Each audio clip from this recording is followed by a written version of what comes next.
بسم اللہ الرحمن الرحیم والصلاة والسلام علی رسول اللہ وعلی آلہ وصحبہ اجمعین۔ معزز ناظرین و سامعین کرام، السلام علیکم ورحمۃ اللہ وبرکاتہ۔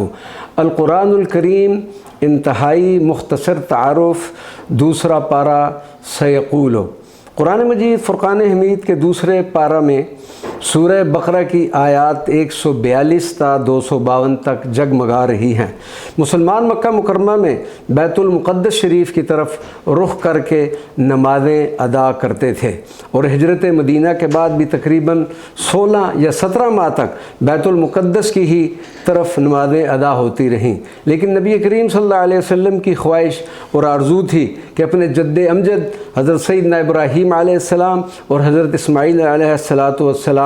کے تعمیر کیے ہوئے خانہ کعبہ شریف کی طرف رخ کر کے نمازیں ادا کی جائیں۔ چنانچہ اللہ سبحانہ وتعالی نے اپنے حبیب کریم صلی اللہ علیہ وسلم کی خواہش کو عملی جامہ پہناتے ہوئے تحویل قبلہ کا حکم فرما دیا، اور دوسرے پارے کی ابتدا انہی آیات بینات سے ہوتی ہے۔ سیقول السفہاء کہ ناسمجھ لوگ اعتراض کریں گے کہ مسلمان بیت المقدس کو چھوڑ کر بیت اللہ شریف کی طرف رخ کیوں کرنے لگے، اور اس کا جواب بھی رب تعالیٰ نے دے دیا کہ وَلِلَّهِ الْمَشْرِقُ وَالْمَغْرِبُ کہ تمام جہات مشرق و مغرب اللہ سبحانہ تعالیٰ کی ہے، وہ جس طرف چاہے اپنے بندوں کو رخ کرنے کا حکم دے دے۔ اس کے بعد اللہ سبحانہ تعالیٰ نے مومنین کو صبر اور نماز سے مدد حاصل کرنے کی تلقین کی۔ ان اللہ مع الصابرین کہ یقیناً اللہ تبارک و تعالیٰ صابرین کے ساتھ ہے۔ اسی طرح اللہ تبارک و تعالیٰ کی راہ میں جان دینے والوں کے لیے کہا گیا کہ انہیں مردہ مت کہو، کیونکہ وہ زندہ ہیں مگر تم ان کی زندگی کا شعور نہیں رکھتے۔ صفا و مروہ اللہ تعالیٰ کی نشانیاں ہیں، پس جو کوئی حج کرے اور عمرہ کرے وہ صفا و مروہ کا طواف یعنی سعی کرے۔ اس پارہ مبارکہ میں دوسرے اہم مضامین جو بیان ہوئے وہ کچھ اس طرح سے ہیں: مردار، خون، خنزیر کا گوشت اور جو غیر اللہ کے نام پر ہو ان کی حرمت، قانون قصاص، دیت اور وصیت کا تفصیلی ذکر، ماہ رمضان المبارک کے روزوں کی فضیلت، مسافروں اور مریضوں کو اس کی رخصت اور قضاء، اعتکاف کا بیان،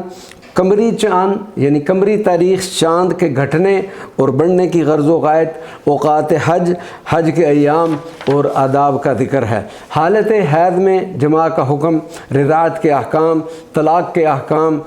عدت کا بیان اور عدت کے زمانے میں نکاح کا پیغام دینا۔ اس پارہ مبارکہ کے آخر میں اللہ تبارک و تعالیٰ کی طرف سے ایک اہم واقعہ بیان کیا گیا ہے کہ بنی اسرائیل کے جہاد سے راہ فرار اختیار کرنے کی وجہ سے ایک ظالم قوم عمالقہ کو ان بنی اسرائیلیوں پر مسلط کر دیا، تو پھر انہیں جہاد کی فکر ہوئی۔ حضرت شمیعیل علیہ السلام کے ذریعے اللہ تبارک و تعالیٰ نے ان لوگوں کو مسلم بادشاہ طالوت کی زیر قیادت جہاد کا حکم دیا۔ طالوت کی عمارت پر جب بنی اسرائیل نے اعتراض کیا تو اللہ تعالیٰ نے اس کی جسمانی قوت اور جنگی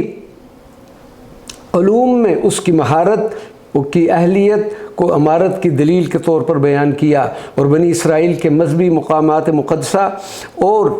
حضرت موسیٰ اور حضرت ہارون کے تبرکات پر مشتمل تابوت جو کہ دشمنوں کے قبضے میں تھا انہیں واپس دلا کر ان کی تسلی اور دل جمعی کا انتظام کر دیا، جس پر بنی اسرائیل نے کچھ پس و پیش کے بعد جہاد پر آمادگی ظاہر کر دی۔ تو طالوت نے جنگی نقطہ نظر سے پھر کچھ پابندیاں بھی عائد کر دیں، جن میں راستے میں آنے والے دریا سے پانی پینے کی ممانعت بھی شامل تھی۔ بہت سے لوگ اس پر پابندی نہ کر سکے،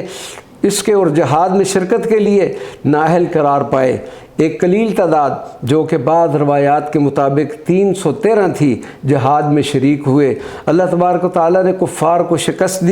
دے کر اہل ایمان کو غالب کر کے ہمیشہ کے لیے باقاعدہ ایک ضابطہ بیان فرما دیا کہ کم من فئۃ قلیلۃ غلبت